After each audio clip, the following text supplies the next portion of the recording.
bir dənə eşyalı ev çıxıb 11.000 ilk ödənişdən 11.000 verirsən, bu evi götürürsən.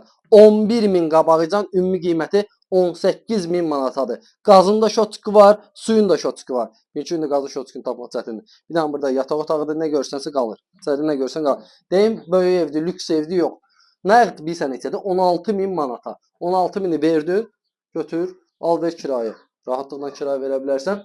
Yəni burada da gəldi hamam sanuzeli və yerdən 1 metr kafeli var. Biraz daha təmizlidir evin içərisində, üzrü sayasız. Yəni dolanıb da burada da bir dənə mətbəxlidir. Həyətidə paltar asma oturmalıq həyəti var. Birisi də böründə də yanında da həyəti var. Buna aiddir də, yəni. İstəsiz əgər, yəni gələcəyinə zaboru oradan çıxardıb həyəti böyüdə bilərsin. 4 daş kürsüdədir. Yəni əlaqə saxlayın 11.000-ə görə gözəl variantdır. Nəğdə ki 16.000 ver, götür, apar. Yəni bugünkü gündə suyu, qazı, işığı olan ev tapmaq çox çətin məsələdir. Belə, sağ ol.